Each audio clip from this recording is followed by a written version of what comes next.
Welcome to Minute of Wisdom. Today we're asking a question that might make you uncomfortable. Is your goodness real, or is it performance? Are you genuinely ethical, or just managing an image? This question comes from Albert Camus, the French philosopher and novelist who spent his life interrogating the gap between what we claim to be and what we actually are. Camus is often reduced to absurdism, to the image of Sisyphus, pushing his rock up the hill. But his work is far more unsettling than that. Especially in his novel The Fall, Camus dissects something we rarely examine: the hypocrisy embedded in our moral lives. The ways we use goodness as a mask. The ways we judge others to avoid judging ourselves. The ways we perform virtue while dodging actual responsibility.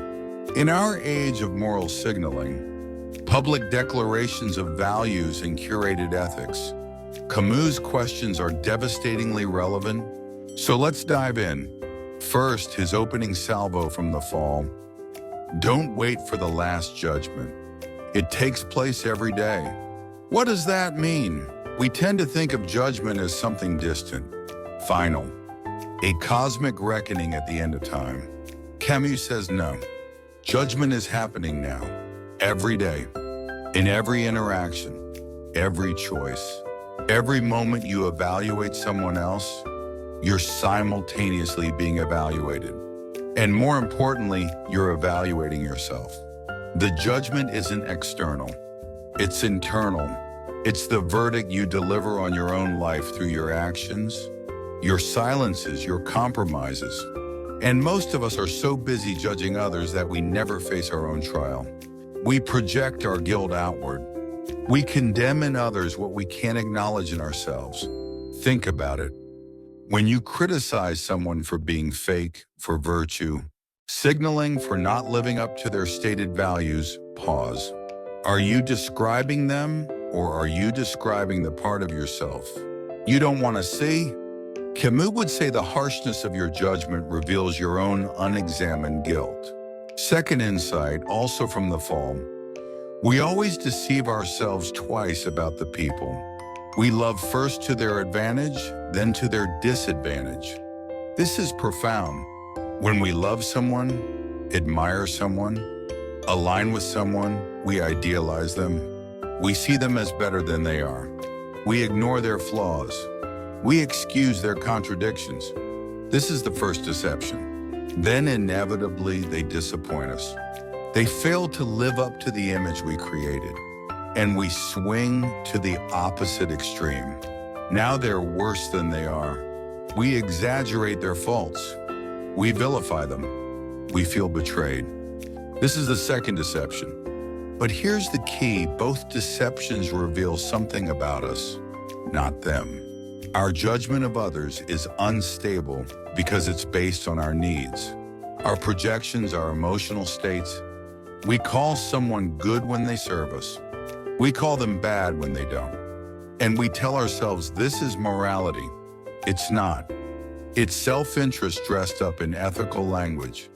Camus is showing us that our standards of goodness are not as objective, not as principled as we pretend. They shift.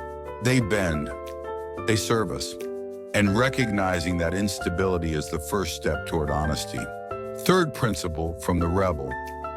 What is a rebel? A man who says no. This seems simple, but it's not. Saying no is the foundation of integrity. You can't stand for something without standing against something. You can't have values without boundaries. You can't be authentic without refusal. But most of us don't say no. We say yes to things we don't believe in because it's easier, because it's safer, because saying no has consequences. We conform, we comply, we perform the goodness that's expected of us. And we call this being ethical, but it's not ethics, it's obedience. Camus is saying real morality begins with no.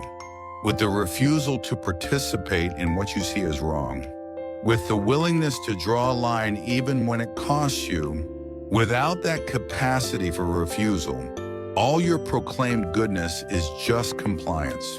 And compliance is not virtue. It's cowardice dressed up as harmony. Now, his most famous line from the myth of Sisyphus, there is but one truly serious philosophical problem, and that is suicide. This sounds dark, morbid. But what Camus is really asking is why continue? If life is absurd, if there's no inherent meaning, if the universe doesn't care, why keep going? And more importantly for our topic today, why be good? If there's no cosmic reward, no final judgment, no guarantee that virtue will be recognized or rewarded, why bother? Why not just pursue self-interest? Why not abandon the pretense of morality altogether? Camus' answer is complex, but the core is this: you be good. Not because it guarantees anything, but because it's the only way to live with yourself. The judgment that matters is not God's, not society's, but your own. Can you look at yourself honestly and accept what you see? That's the real test. And here's where hypocrisy becomes unbearable. If you perform goodness for external validation, but don't actually live it, you can't escape your own awareness. And that knowledge corrodes you from the inside. The fall is essentially a confession of this corrosion. The narrator reveals how his carefully constructed image of himself as a good man was shattered by one moment of cowardice. One moment where he didn't act, and how he's been running from that truth ever since. Now let's look at Camus' framework. How do we actually examine whether our goodness is real or performance? Step 1, see the facts. Not the story you tell yourself, but the actual actions. What did you do? What did you say? What did you avoid? Write it down. No justifications. No context. Just the bare facts. Step 2, set up a mirror. Imagine the judgment you apply to others is applied to you. The standards, the harshness, the lack of nuance. How do you hold up? Most of us are far more forgiving of ourselves than we are of others. Camus says reverse that. Judge yourself at least as harshly as you judge others.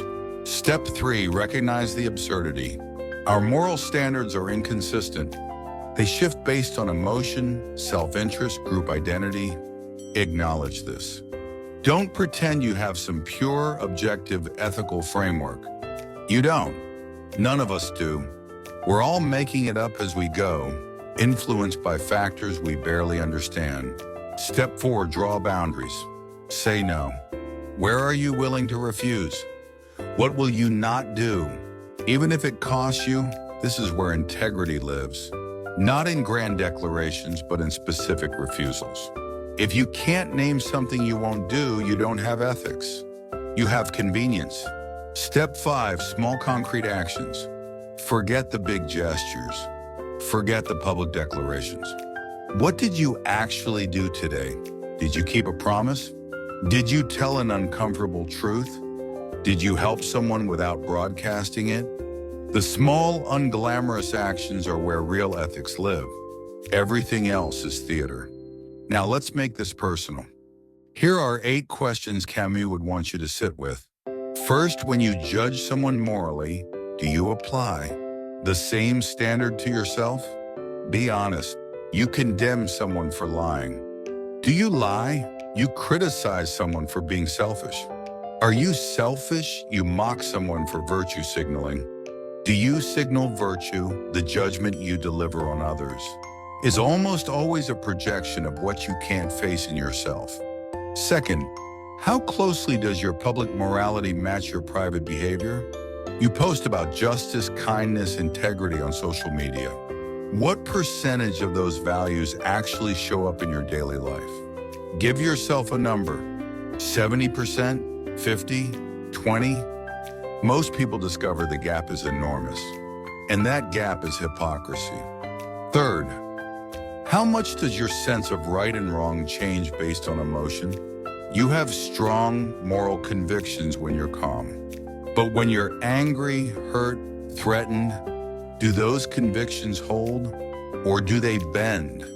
Do you justify things you'd condemn in others? Because now it's personal, your moral consistency under emotional pressure reveals whether your ethics are real or just aesthetic. Fourth, what benefit do you gain from your group's good reputation? You work for a company with a progressive brand.